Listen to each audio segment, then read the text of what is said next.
on to outrageous, and you may think he's had his hair cut. It's not. He's just pinned it behind himself. He's gone hippie. It's Glastonbury time, isn't it? Is that the reason? No, it's because I've not washed it and I'm on telly. Oh, I see. Yes. Listen, there you get Glastonbury. I've been digging and finding things out. It's only for the posh oaks now. You've got to be posh. It's not for the plebs. If you want a decent festival, you go to our old place in the Isle of Wight. And it's really coming on, and everybody goes there. 200,000, they tell me, go to roughly to Glastonbury, and they do peculiar things there. But I found out that you don't get paid very much as an artist, and a lot of artists don't go. There's a certain young lady that's actually getting £1 billion for about 3 days of work. That's just Taylor Swift. That's doing her bit. She wouldn't go to Glastonbury because it's 1/10 the fees. And the reason is that Glastonbury thinks it's so important that just appearing there will do you more good in spin-off than anything else. But that might be true if you think it relaunched David Bowie's career and to some extent the Rolling Stones, because I found out that when the Rolling Stones did their concert, they didn't like the stage, and we want to be, or Mick said he wants to be with the audience, so they built a big stage extension right into the audience. And they performed for nout. But again, it did the career no harm. So when are you going to do it? Well, I've been through this all my life. When I started life, whenever you start life, but when you moved on a bit, when you become a teenager, I didn't think I was going to be a rock star when I was still a baby in arms. But my ambition was to be a rock star, to be a singer in a band. And it never happened. But I wasn't that bothered, because by the time I was 40, I thought, well, I can be like a country music singer. And that sort of lasted until I was in my late 40s. Then when I got a little bit older, I thought, well, look at all these dinosaurs of rock that are about, like people you're talking about. And so now I'm still traveling hopeful that I can be a dinosaur of rock. Yeah. Well, yes, you could be. I mean, Status Quo have sadly decided they've had enough. I mean, they got two practically teenagers in the band now, a little bit older than that, but they've had enough. And it hurts, they're saying, the oldies. It hurts, and it's just not worth it. But the thing is with Status Quo, they've been around as long as you and I have. In fact, if we put our ages together as Status Quos, I think we'd be getting close to 1,000. But Status Quo basically had one song and did very well. Yeah. The other one, Carlos Santana, one song, did very well. And but Status Quo, I don't know, I just never got on with them. But I did actually do a review of Status Quo in Birmingham many, many years ago. And it was very funny. And I got in trouble for it. But it wasn't my fault. I didn't do it, Francis. You did it, not me. It's not my fault. Because he was there and he was doing his head thing like that, whatever they did. And as he went like that, his teeth flew out. Honest, this is the honest to God truth. You can still read it on. His teeth flew out across the stage. And he went across the... So he had to go like that after his teeth, which made him look a bit funny as he bent down then. And you could hear his back going like that. And he stuffed them back in, carried on. Good on you, rock and roll star. Carried on, put his teeth back in. What a hero. But what a waste of time as a band. I know everybody's going to hate me again. Well, I mean, it could have been his wooden leg that fell off. It could have been worse. And could have been his wig. Yeah. Wig, teeth, leg. Hey, listen, you get your facts wrong. You know they've had nearly 70 hits, none as mega as the One song. Yeah. And 70 in the top 10. That's not bad if you're selling records. I've got to be fair. I've got to be honest. They have that. Like, in the army now and things like that. They did do some good stuff, and they were a good rock and roll band, and they lived the rock and roll lifestyle.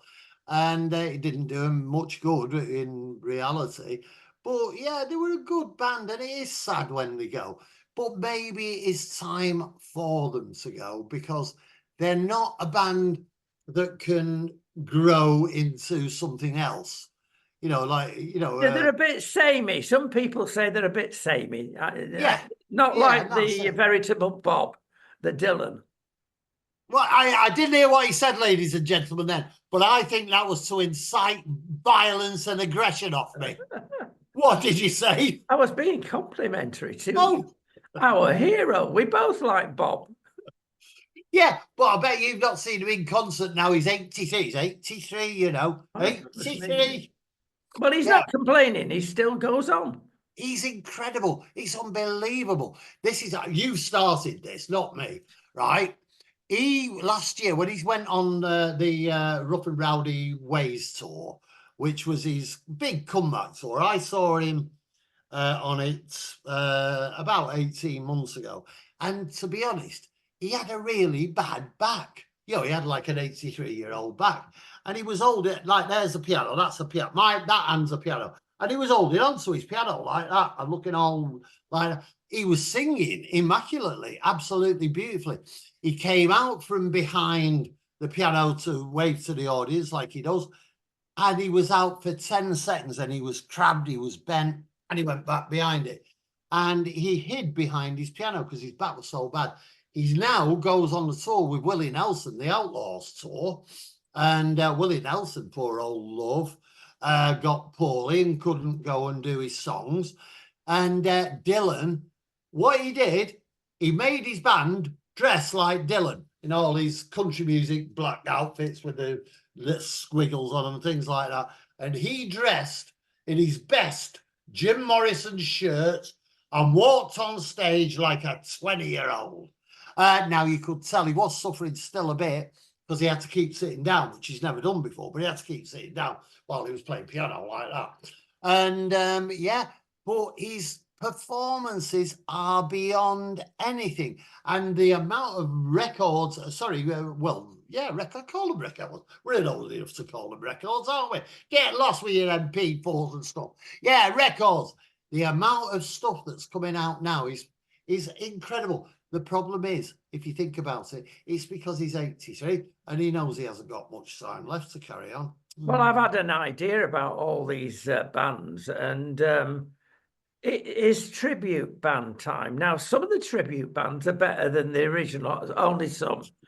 But some of them are all right. And my idea is to say to these stars that can't do a Taylor Swift 3 hours, at least you get value for money of a $1 billion tour.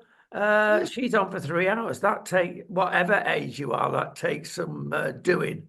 So why don't we have a system whereby a trib band comes on, a decent one, and introduced by the original artist with a couple of songs in there?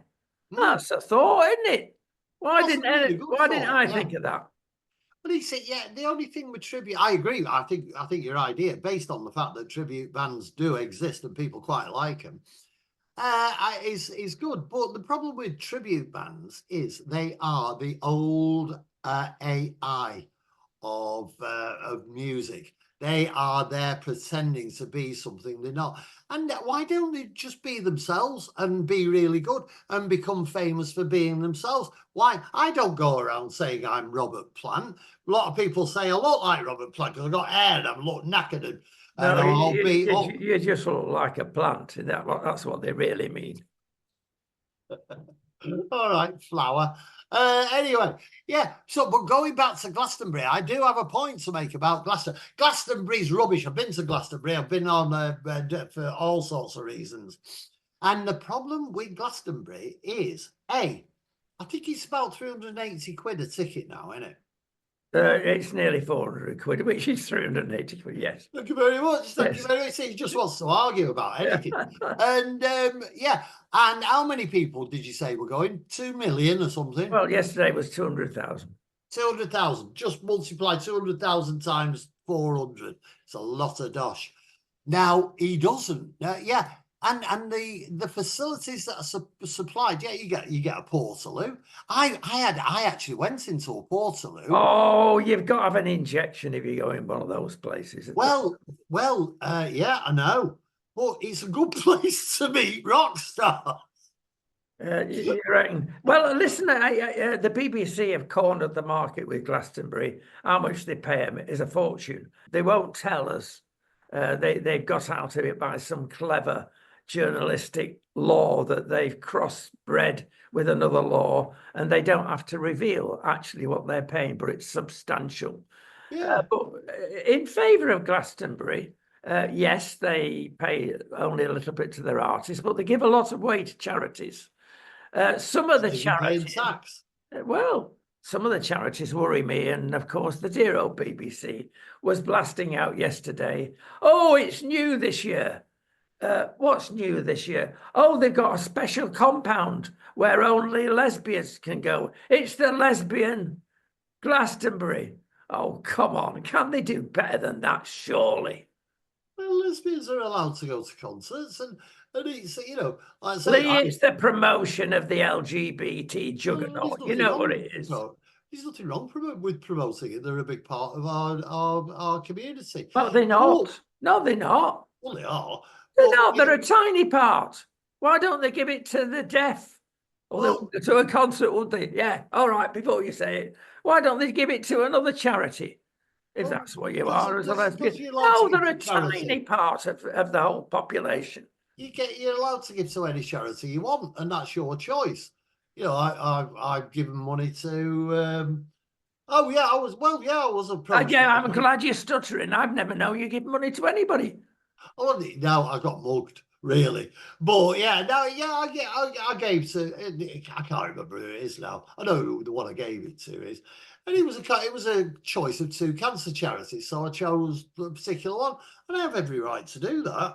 Well, they're proper charities, aren't they? But they're proper charities. But if you want a lifestyle, that's all right.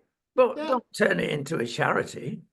Why not? I just don't get. I've never got that point. Everybody's got a right to do what they want in this world, and not everybody. Yeah. No, Hitler didn't have that accolade. Well, he did what he wanted, though, didn't he? Well, he yeah, everybody else wanted. Then he got told off and punished, which is right, which is quite right. Yeah. But what I was going to say, more important about Glastonbury is that it is the whole ethos of music festivals came out of freedom, out of a demand for freedom, out of a movement for freedom. And although concerts were never free, really, certain ones were. Like Woodstock was supposedly free, and the Isle of Wight first concert, which I went to, was free, was supposed to be free. It didn't cost me a fortune. But they are now charging at Glastonbury, and let's face it, Mr. Whatever he's called, Evilly, Mr. Everly, what's it? I don't know what he's called now. I know he's got an E in it, and probably most of the people there have as well. He's probably got a brother of his called Everly. I'm just laughing politely because I don't get that, ladies and gentlemen. But yeah, he's £6 for a bottle of fizzy water. Yeah. You know, how much is it for an ordinary bottle of water? Is it the fizz that it costs? It's no, it doesn't matter. It's for if you want a flat one. So it costs you the same. Beer, £8 for a pint. I know. That sausage roll, £15. You know, it's just crazy. And then to have, like you say, Dua Lipa. Who's Dua Lipa? She does it twice, does she? It's like just incredible. Who is she? I've seen her on adverts. I've seen her on the equivalent of Top of the Pops this morning. Why is she heading what was once the greatest rock and roll show ever? You know, when you say, I never saw the reason to take Engelbert Humperdinck on, but Dua Lipa, yeah, she's a big. Well, that's when, I mean, if you get Coldplay 5 times, you know, I suppose you're scratching. But they are, you see, they couldn't get the veritable Swift woman because they weren't paying enough. Perhaps times have changed. But there's nothing new in that in the rock and roll business. Like, so I'm trying to remember the name of the band desperately. Yeah, I can't remember the Black Eyed Grapes. No, it isn't the Black Grape Studs or something. It's got black and it's got grape in it. And they are a brilliant band. I think they're from Australia. They might not be. They might be from Canada or they might be from Manchester. I don't know, but they're a really good band. And they were the band that opened for Alice Cooper in Bratislava.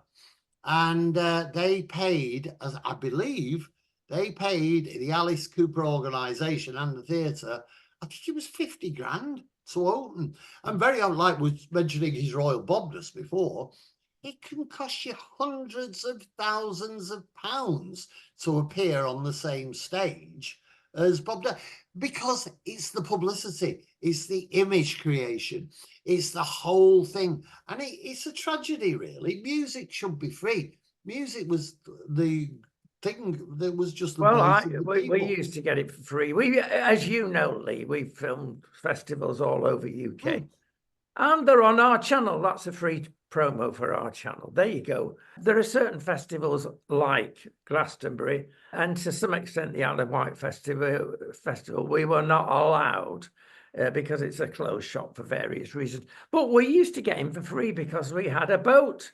And we used to sail up the Medina River, which passed right through the park where they were performing. And you have to be careful because it's a bit dodgy. You have to get a boat without much draft. In other words, you keep the windows closed. No, that's not true. Anyway, we used to sail up there and we used to sit there moored and get the full festival for nout. And it wasn't illegal. It's just that it was an illegal river.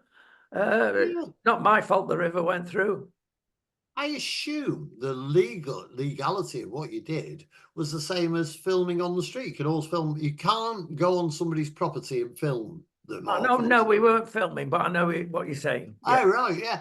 Yeah, it just is like, standing on the street, somebody could film you or photograph you in your house. Yes. It's like when the Doors appeared at the Isle of Wight, I thought the Doors were probably the greatest, and still are probably one of the greatest bands ever. Completely, it was because they encapsulated the whole essence of rock and roll, the destructiveness, the despair, the anger, the beauty, the poetry, and everything. And it was just the theatre, the absolute theatre of what they did, which went bad a lot of times because Mr. Morrison was that drunk. But when the Doors played the Isle of Wight, their doors went on, I think it was 3 o'clock in the morning. And everybody was about to go home because they had to go to work the next day. And I was there, I sat there as the sun came up and the place was just littered and destroyed. And the Doors hadn't really given a major performance. Jim Morrison was a bit like overweight and a bit tired and a bit drunk and on his way out. I don't think he lasted much longer after that. And that really is when, for me, rock and roll free festival or festivals died, because they just became sad and dirty and muddy and uncouth and expensive, and it became a major business. And that Mr. Eberly, or whatever he's called, cashed in on it. Good on him. If people are allowed to cash in, it's a business. But it's sad to see the way they've gone.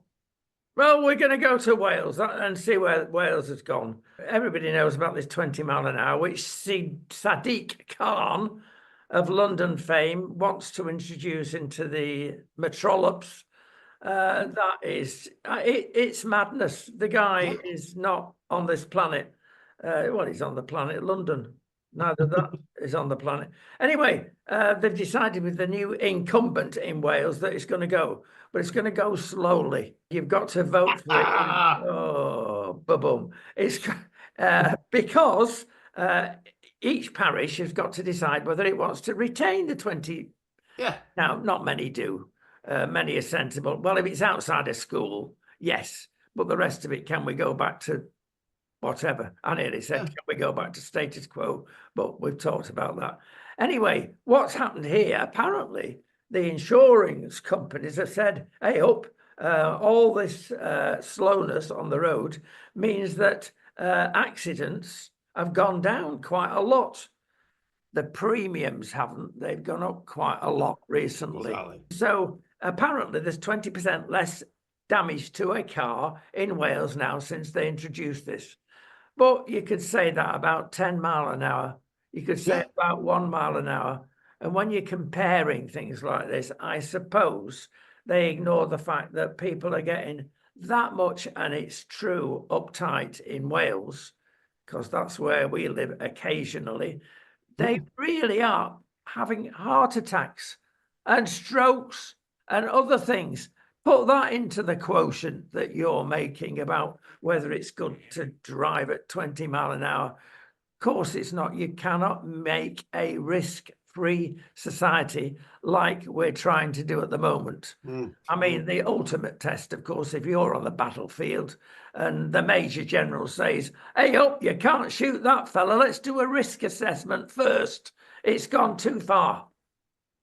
Yeah, it is a funny thing. You see, also it's like anything that governments or councils or do.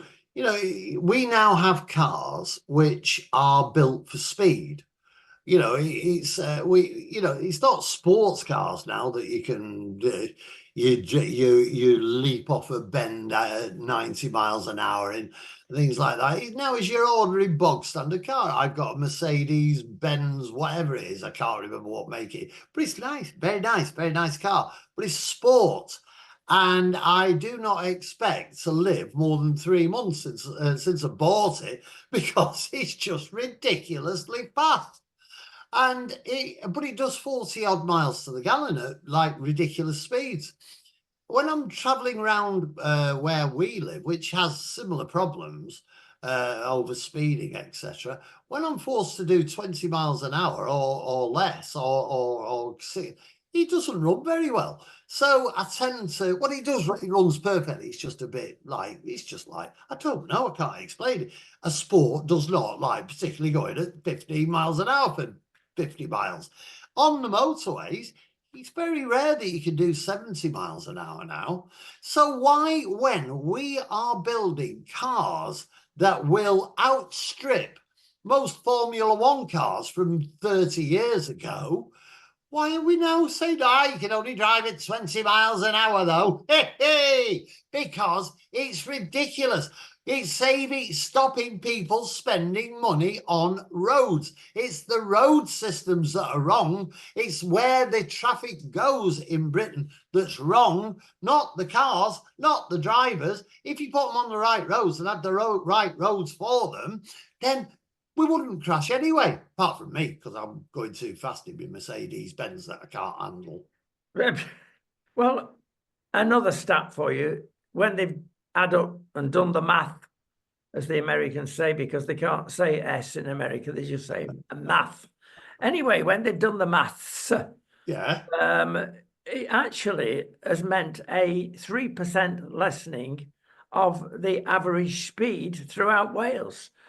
3%, all this fuss about 3%. You don't even notice that. They're daft. No. Politicians that are in Scotland and Wales in particular, Northern Ireland, no, they've got a bit more sense, bless them up there. But all they're interested in, frankly, we know the Scots, is self-government. The Welsh equally so, but they've got a bit more intelligence, dare I say, because they know they'll never get it, so they put up with what is happening. But they're all little Hitlers, having mentioned aforementioned gentleman in the past.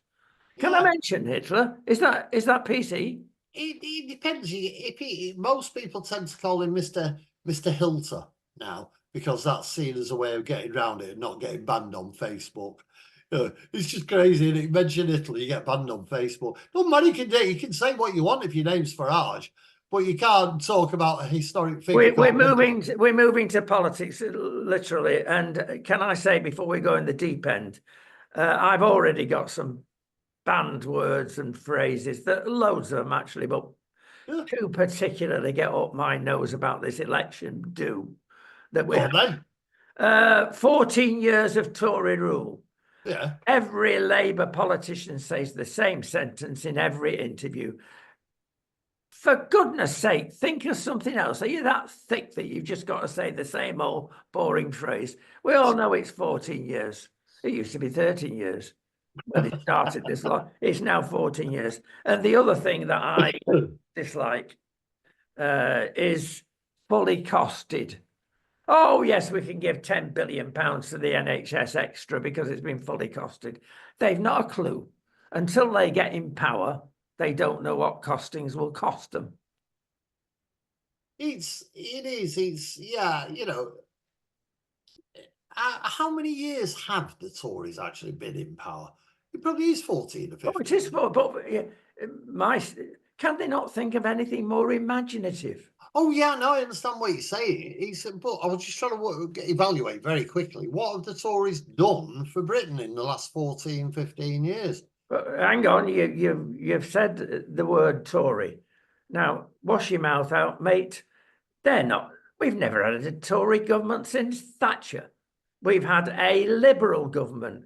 It's either New Labour under Tony or Cameron's Liberal government. They're the same.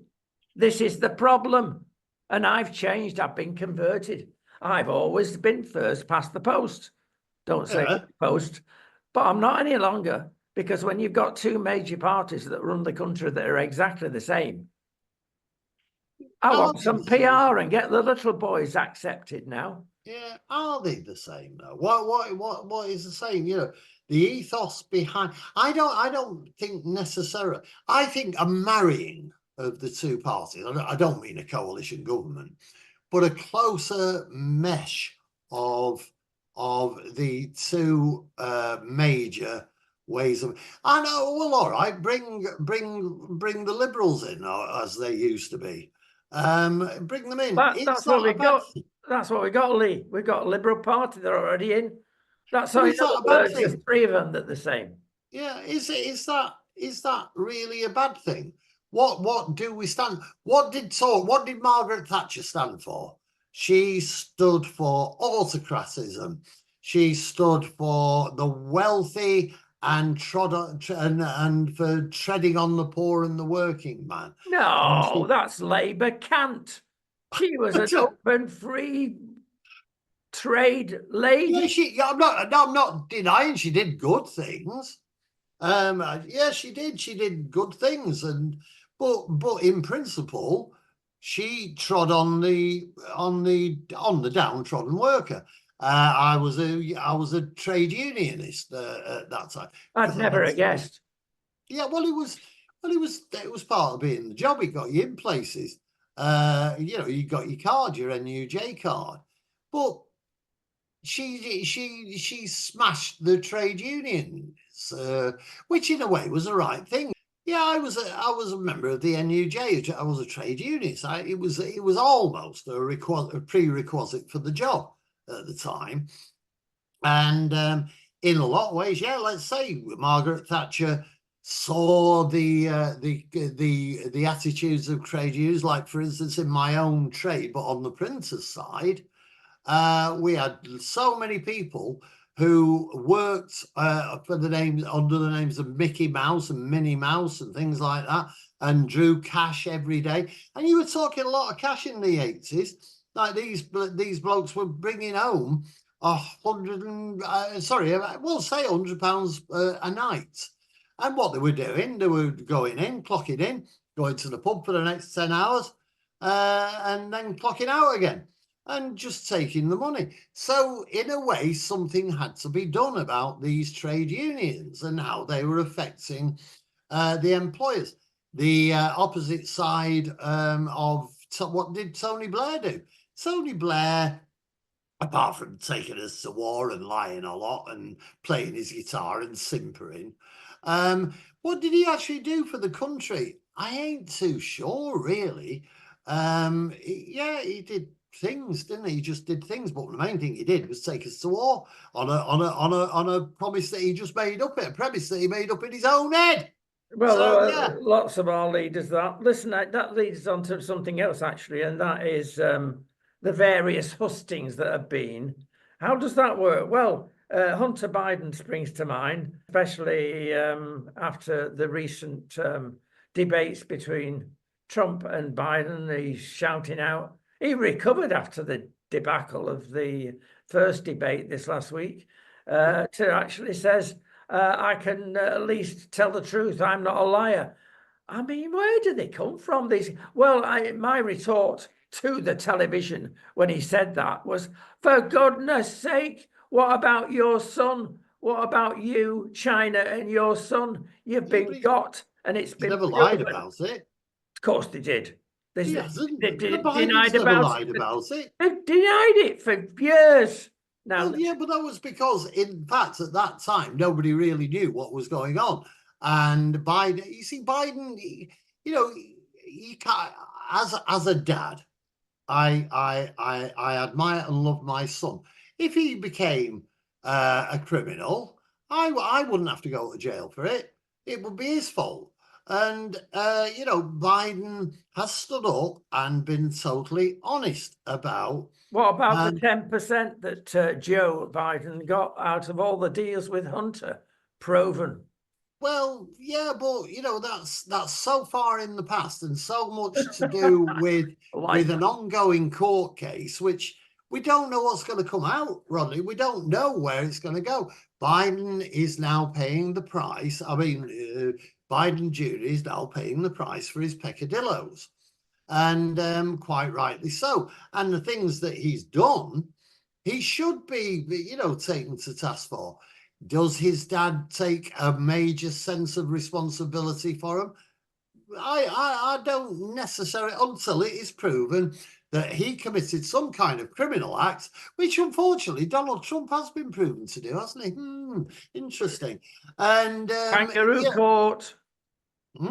Kangaroo court, that court in New York, in America, and yeah. It's, you know, it might have been jumping to the edicts of the law. If you don't agree, that's fine.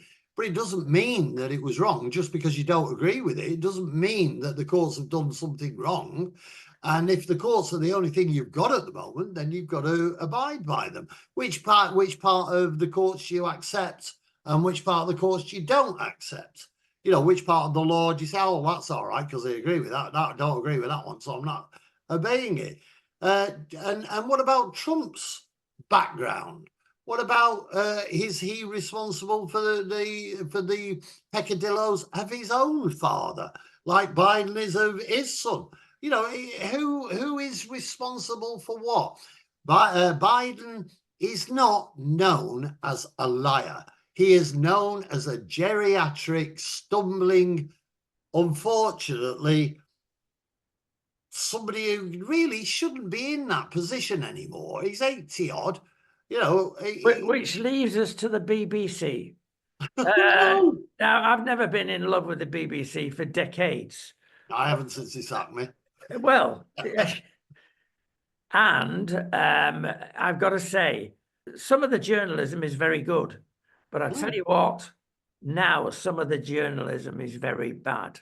And we're talking about Trump, and I mean really bad. Now, John Sopel was withdrawn from his post as correspondent in New York.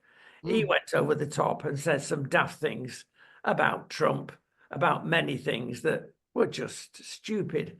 But it was extreme left wing, and you shouldn't be. Well, you've got to be apolitical, haven't you, as much as you can? No, this is just an absolute fallacy. It is a fallacy just sold by people all the time. No, journalists do not have to be apolitical. I am allowed to have as much a political opinion as anybody else in this world. And because I have a platform and I've had a platform for 50 years, I'm allowed to write about it. I'm allowed to express my opinion. I am employed because of my opinion. Hang on, there's a difference, as you and I know, between op-eds and facts Yeah, well, it's a different thing. If you're working on a news story, just I don't know, like Jay, whatever he's called, who's disappeared in Ibiza. If you're working on that story, you deal in the facts of what's gone on, but also you take on opinion about what can happen. It's just a complete fallacy. It's something that's sold by conspiracy theorists who are allowed to have opinions, who are allowed to say what they want to say. And, all my life. Well, I know, but don't forget who you work for, Lee. I mean, the Star, Well, I work for the a Daily lot of people Star. are actually saying, oh, let's read some real news in the Star. They get fed up of the other stuff. Perhaps they Well, get the then, reality in the Star. yeah, but the Might be about Martians, but Daily Star, I work for the Daily Star. From its inception, was taken on by Derek Jameson, who was a personal friend, and who the was ethos. brilliant? Hmm? Who He was was. brilliant? He was lovely. Yeah, and yeah, I could tell you many stories about him and what went on. They were just funny things. But the whole ethos of the Daily Star, and nobody hid it, it was how the newspaper was sold, was that it was funny. It was a joke. It was having a laugh. Now, the Sun chose a different route, and that became a celebrity-led newspaper. The Daily Mail became a political and female-led newspaper. The Guardian became very left-wing and trendy. And so, you can go through each one. The Times was the newspaper of the rich people and of the Tories and the right-wingers. That's because every journalist has an opinion. And I went to the Daily Star because it was all right. I liked it. It was good to sit in a news conference and say, what we're doing today, love. They say, well, what I saw a bloke who looked like Elvis down our chip shop. And you go, wow, yeah, it wasn't Elvis, was it? No, Elvis is dead, mate. And you go, oh, right. So we do Elvis down our chip shop. Then something appeared on the moon that looked like a double-decker bus. It's a double-decker bus on the moon. Now, if people, when it says on the fronts of the paper, have a laugh, good morning, laugh. If people say, oh, look at those idiots, they said there's a bus on the moon, and Elvis works in the chip shop. All journalists are liars. No, we're not. It's there. You can't read. It says it's a joke. Well, when I said apolitical, I was referring to the BBC, who have a mandate that it's got to be neutral because it's the nation's broadcaster. It doesn't matter. It doesn't. Well, matter. Ofcom says it matters, Lee. There's a difference between it doesn't. Newspapers and the reporting that goes on the BBC. And when to finish the story about John Sopel, who was removed because he was particularly potty. In your opinion? In BBC's opinion as well. They removed him. Anyway, they put a lady in there, and my goodness me. And there's a wonderful happening, of course, this week, which we've mentioned, about Biden's demise. Literally, she said to camera this week, she was asked the question, well, what we're going to do to get a new leader? And she said, well, I'm sorry, I don't really understand the protocols, which was honesty. She should have done if she was a good trained journalist in the States. But she said, honestly, I don't know the protocols. But then she, believe it or not, actually said that, inverted commas, nobody, including myself, saw this happening. That is unbelievable. The whole world's seen Joe Biden happening, whether it be Putin, whatever leader in the world, everybody knows that he's not up to it. And she didn't realise. That's what I mean by the state of journalism in the BBC has sunk to a particularly low ebb. Yeah, but I can't see that as being condemnatory or expository of a whole news organization's output. One person said something a bit stupid. People say stupid things all the time. Life's about being stupid. Even Farage.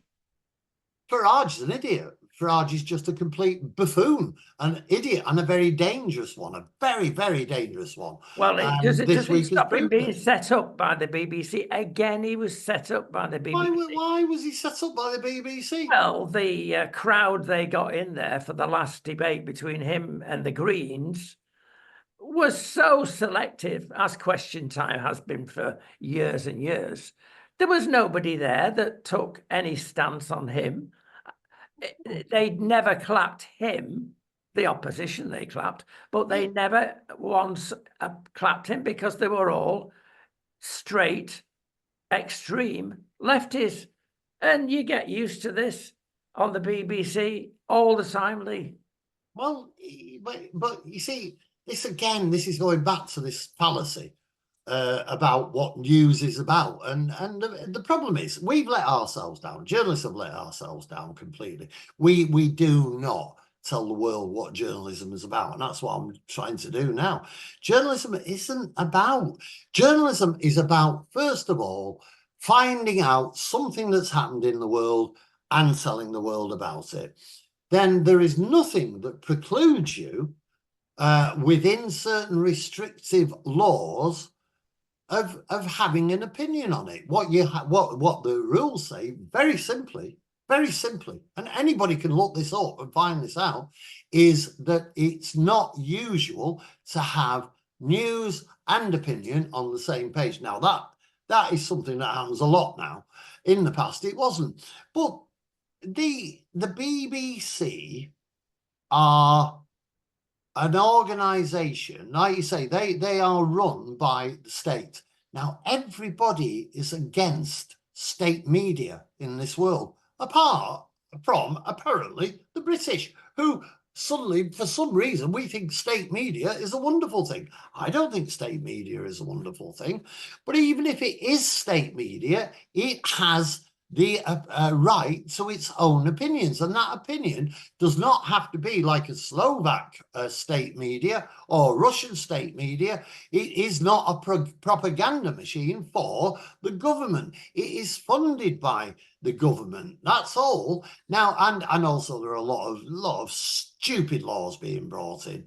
Now, if you don't want to appear on the BBC, nobody goes a gun against your head and says that's it. If Farage didn't want to have the Mickey taken out, because you know what audience you're going to get on the BBC, just as you know what audience you're going to get if you read the Daily Star or the Sun or the Daily Mail. Each faction of the media has a different audience, and unfortunately, we tend to take the opinion that people are clever enough to read more or listen to or watch more than one opinion. So you get opinions from both sides. And that is where the freedom of the press and the right to opinion is based, because the whole concept of the British media is that one organization says that and gives you the facts in that direction. The other one says that. And what we do is let you in the middle to make your own mind up.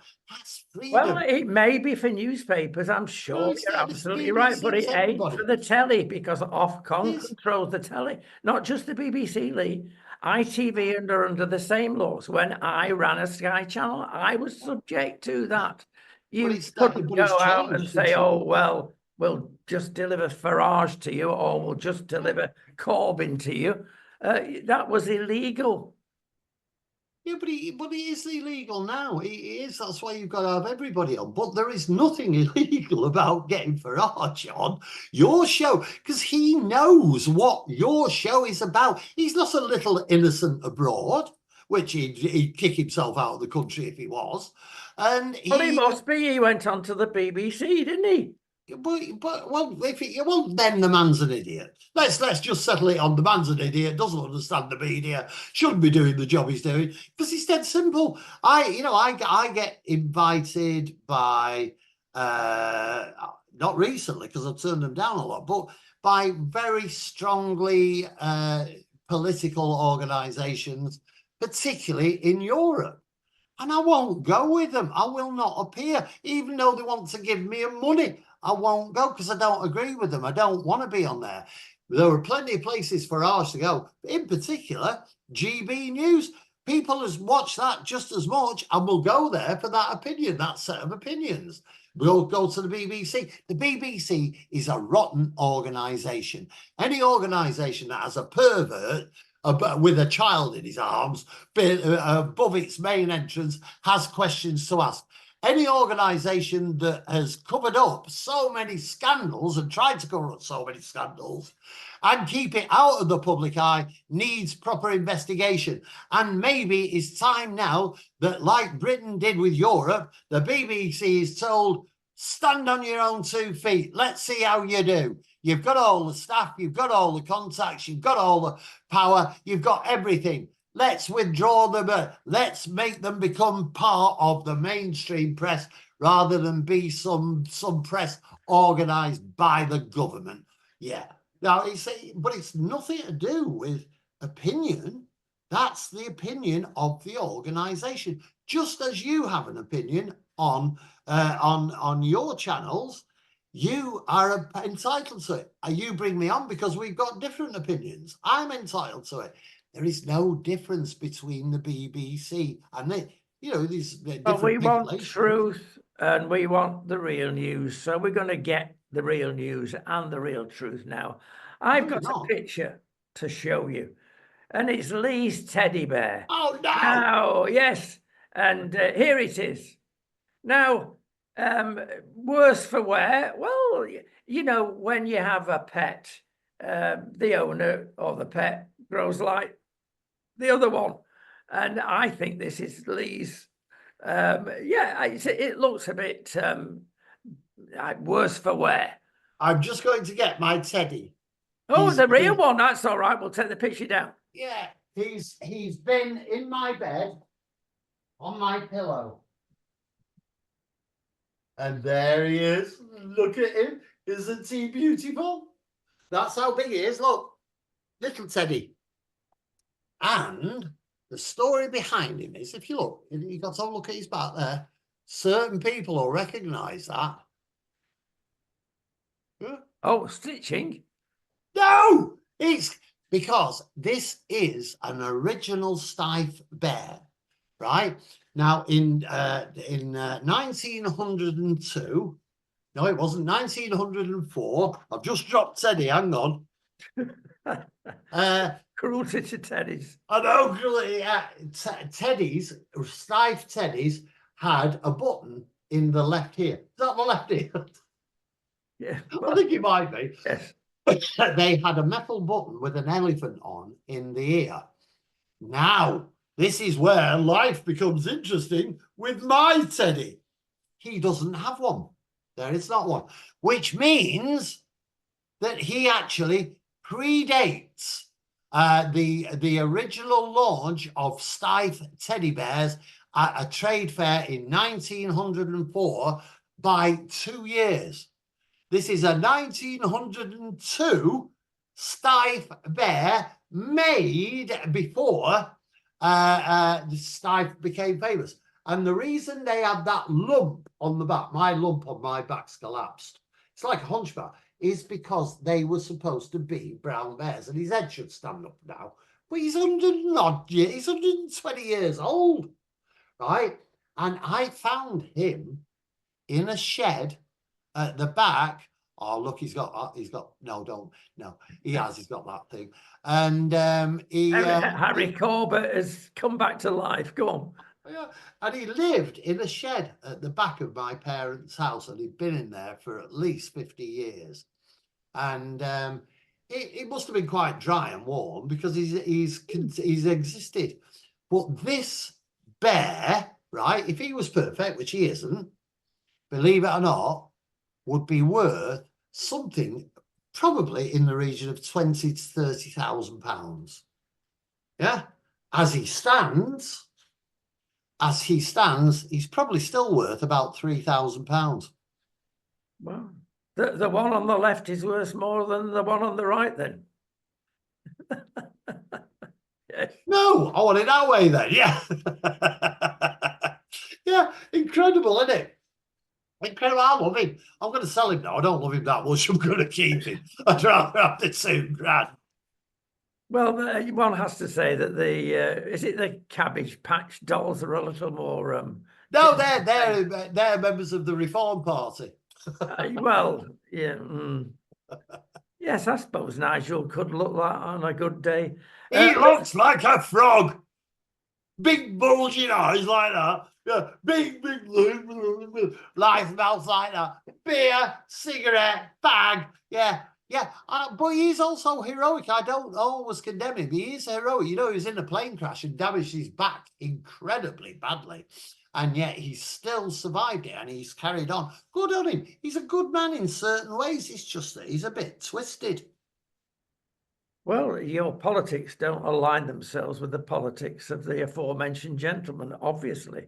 I tell you what is a real concern. We've got to go, Lee. We've run out of time completely. Oh, no! Yes. And that the fact is as follows. A third of the country will be voting, they reckon, on the polls, the dreaded polls, for Starmer, who's going to get in with a 400-seat majority. That is, yeah, he's right. You're probably right. But that is a frightening prospect when a tiny minority of the folk, and don't forget, probably half of them are going to vote for your friend Nigel, are going to have so much power. Now, I've got a question for us to go out on, or a statement question. When Trump gets back in, assuming he does, he's going to look at the left-wing Sir Keir and think, what a clown. Because the whole of Europe has taken quite a lurch, actually, to the right. We're the only ones going to the left. So he's going to get that right or wrong in his policies towards Europe in general. Can Steer Karma, as we call him on this program, face down people like Putin and other characters, or will he be as bland and blank as he is naturally? Can you see him being a strong man? At least Rishi's decided now to start shouting, but I can't see Sir Keir doing that. No, well, Rishi's stamping his little feet, isn't he? And he's wearing smaller and smaller and tighter jackets, so he looks like the Green Lantern about to burst out of his clothes and everything. And Rishi is quite a soft bloke, really. You could say, look at the positions these people have reached in life. They can't be that soft. But yeah, Keir Starmer, or Steer Karma, as he's now known within our circles. I noticed nobody else has picked it up. What is he? Well, nobody knows, Lee. This is the desperation. A third of the population of the UK are going to vote for somebody they don't know, and they're the minority. Yeah. I don't know what's going to happen to our great nation. Steer can stamp his feet. He can lisp very loudly, and he can have a tantrum and things like that. But can he change the world? If he is a man who thinks that it is feasible that Jeremy Corbyn should come back as a leader, then why is he not saying, hang on? The one thing you find with Trump, I watched a program about Arnold Schwarzenegger last night. Very interesting interviews with him. And I'd never liked him. I didn't like his acting, didn't like his films after Conman the Barbarian, or whatever it's called. And I didn't like his personality because he was like an automaton and he tore me, and he didn't seem real. But I watched this program, and the one thing he kept saying was, I believed in myself. I wanted to do this. I wanted to be. And he did it. He did it. He rose into everything that he did. He succeeded. He had a lot of failures. He did a lot of things, made a lot of mistakes. He admitted them. Keir Starmer doesn't have that edge where he says, I will do this, I will be back. He doesn't have that strength. What he has is, well, we could get Jeremy Corbyn back. He would be very good, wouldn't he? Like that. And have you noticed how little he is as well? I always thought he was really big and tall. He's another little miniature man. And the problem is we have lots of miniature people in British politics now. It's like having little dolls, like Russian dolls all around running our country. Yeah. It's a frightening prospect, and I'll be glad when it's all over and we can see the damage. But my calculation is whoever gets in, they're not going to be in for long. You've got to be in 5 years. I think they'll be. I think they'll get rid of Sir Keir. Oh, yeah. Oh, so in that way, I agree. Oh, yes. Yeah. Like if Biden got in, they've got to get rid of him. If Trump got in, somebody should shoot him. Sorry, I did not mean that in the literal sense. That was a poetic use of the descriptive language. No, he should be told off and put away and have to spend all his time in Key Largo or wherever he lives. And or in that big gold phallus symbol he's got. And it's just sad. The whole political system throughout the world at this moment is absolutely horrific and tragic. Well, there you go. We'll end on a word of hope, which that is. I mean, we've identified the problem. Now it's getting the solution. And the teddy bear has come close to it. A warm, affectionate that sleeps in it. I don't think that teddy bear sleeps in his bed for one moment. No, he just sits there awake all night talking to me. Yeah. Oh, all right then. Right, that's it. We'll see you after the election. Thank you very much. That's very nice of you. Oh, yeah, because it is. It's like soon now, isn't it? Next Thursday. And we shall comment on the results. You can be sure of that. Shall. See you next week. Bye-bye.